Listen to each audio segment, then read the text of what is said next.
What's going on, viewers and Legend of Korra fans, and welcome to Korra Gaming. Today we are coming to discuss the Legend of Korra Season 4 finale. I have finally stopped crying, so I'm going to try to do this review. As you guys know, we're going to be talking about both Episode 12, Day of the Colossus, and Episode 13, The Last Stand as a whole. I'm going to break it down in moments, because there was so much that happened in both of these episodes. But first off, spoiler alert, if you haven't yet seen the episodes, what the hell are you doing here? Go online, you guys can find it on almost any site, including Nickelodeon, Anime Flavor, Watch Cartoon, Watch Series, wherever you look on Google, you will find it. I gotta say, you know what?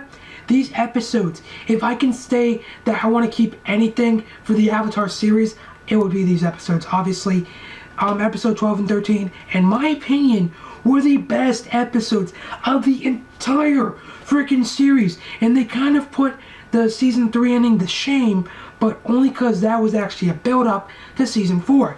You know what? I gotta say, I'm gonna start off with the moments I thought were kind of funny.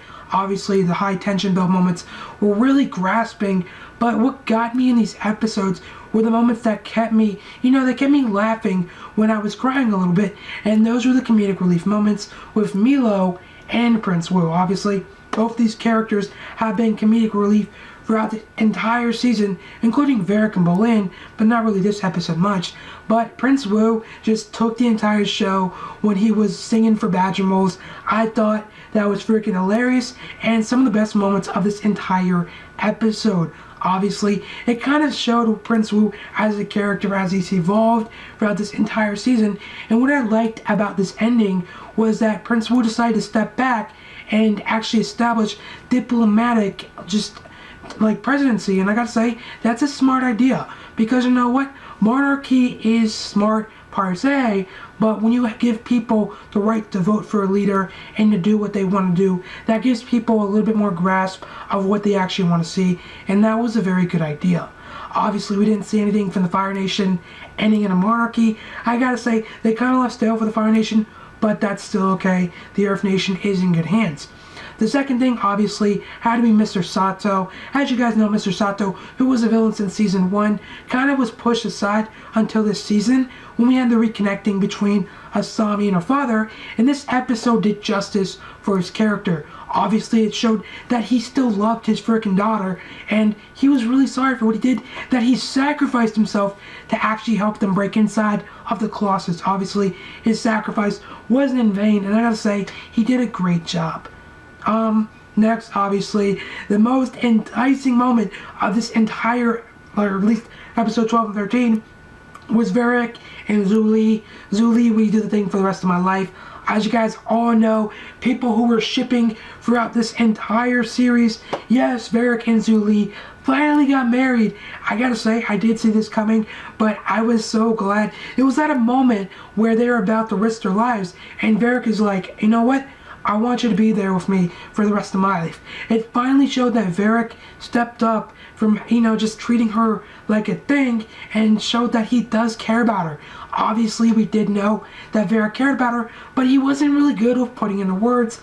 And in this episode, he clearly showed that, you know what, if he's going to do something right, he's going to do it now. So, you know what, that ending with the wedding obviously was much needed, and I gotta say, it was very well done. And last but not least, obviously, we had Team Avatar and Kuvira.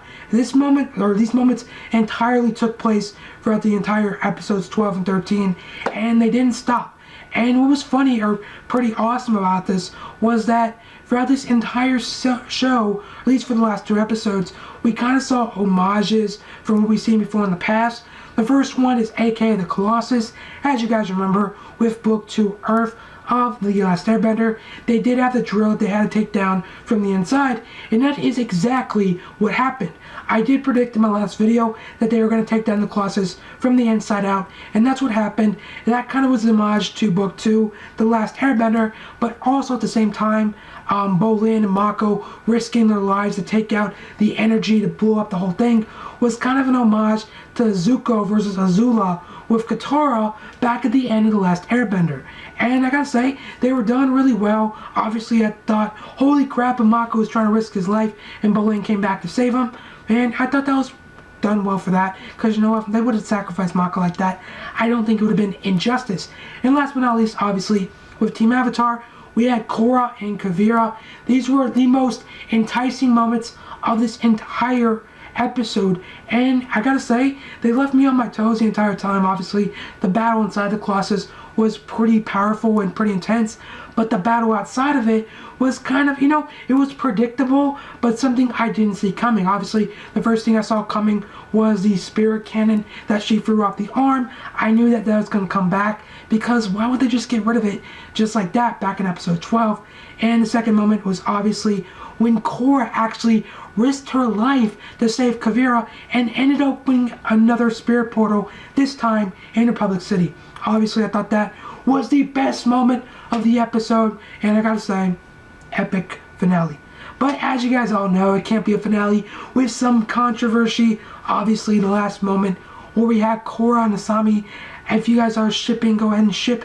But I gotta say, you know what? They obviously, they're kind of establishing that for a way of how actually showing it, because they're on Nickelodeon. But still, we all know what was actually going on.